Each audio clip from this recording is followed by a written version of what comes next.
شب بارات کی رات ہر سال ایک نیا سوال اٹھتا ہے، کیا ایک اسلامک رات ہے یا صرف ایک بدعت؟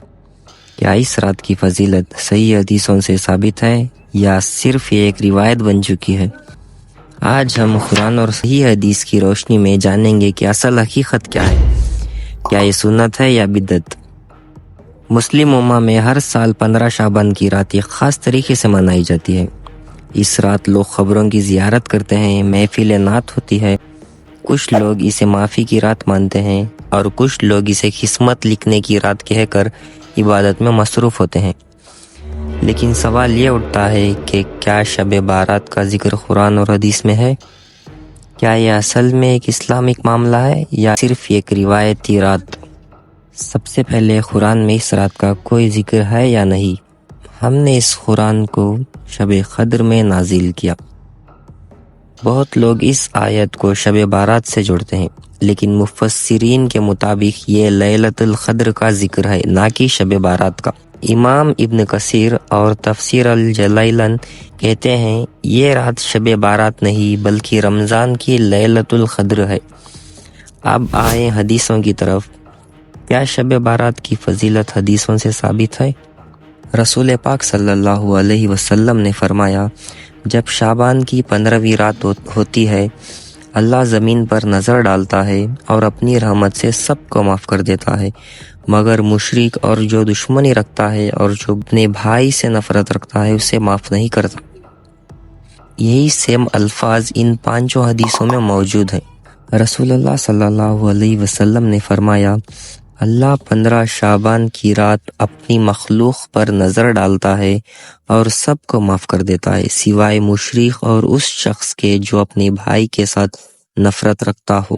اللہ سبحانہ و تعالیٰ 15 شعبان کی رات اپنے بندوں کی طرف رخ کرتا ہے اور جو اس سے معافی مانگتے ہیں انہیں معاف کر دیتا ہے اور جو برے ہیں انہیں معاف کرنے میں تاخیر کرتا ہے۔ حضرت عائشہ رضی اللہ تعالی عنہ فرماتی ہیں، جب 15 شعبان کی رات آئی تو میں نے نبی اکرم صلی اللہ علیہ وسلم کو اپنے بستر پر نہیں پایا۔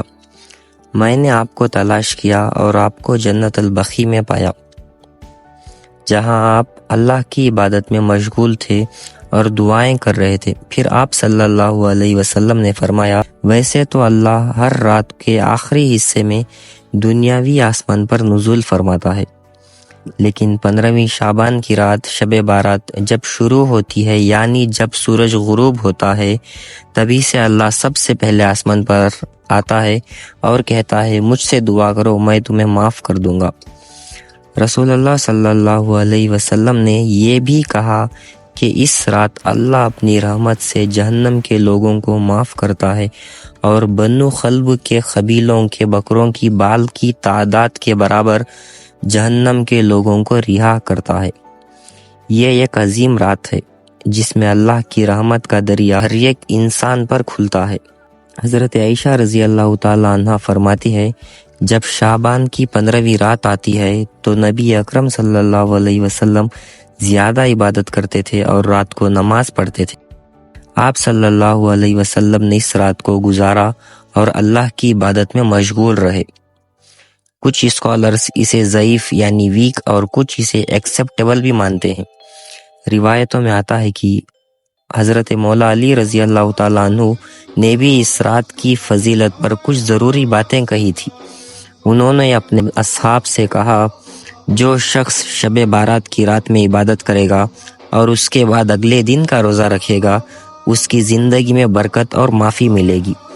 یہ روایت المستدرک بی الحکیم میں ملتی ہے اور یہ تفسیر الطبری میں بھی ذکر ہے، جہاں مولا علی رضی اللہ عنہ نے اس رات اور اگلے دن کے روزے کے فائدے پر روشنی ڈالی۔ مولا علی رضی اللہ تعالیٰ عنہ کا یہ کہنا تھا کہ اس رات کی عبادت اور اگلے دن کا روزہ رکھنا انسان کی زندگی میں برکت اور معافی کا سبب بنتا ہے، اور روایتوں میں یہ بھی آتا ہے کہ اس رات وہ بچہ جو اس سال پیدا ہوگا اور وہ لوگ جنہیں اس سال موت آنے والی ہے، ان کے نام اللہ تعالیٰ کے یہاں لکھا جاتا ہے، اور اسی رات کو ہمارے نیک اعمال اور ہمارے گناہ جو کچھ بھی ہم نے کیا ہے، اکیلے میں یا پھر مجمع میں، سب اللہ کے سامنے پیش کیا جائے گا، اور آنے والے سال تک ہمارا رزق اور زندگی طے کی جائے گی۔ کیا شب بارات منانی چاہیے؟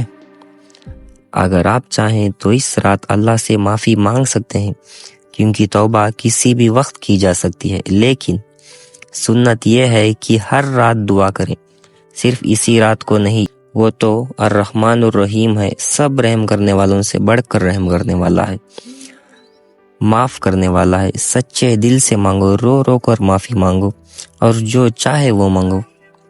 بہت سے لوگ شب بارات کو ایک عظیم رات مانتے ہیں، مگر اس کی فضیلت پر قرآن اور حدیث میں کوئی صاف دلیل نہیں ہونے پر بہت سے علماء کے اختلافات ہیں۔ اگر آپ صرف اللہ کی عبادت کرنا چاہتے ہیں تو یہ بہترین بات ہے۔ کیا پتہ آپ کا اس رات جاگنا، اللہ سے مانگنا، عبادت کرنا، معافی طلب کرنا، رونا، گڑ گڑانا اللہ پاک کو پسند آ جائے۔ یہی تو چاہیے ہمیں کہ ہمارا اللہ ہم سے راضی ہو جائے، چاہے وہ 15 شعبان کو ہو یا کسی اور دن ہو۔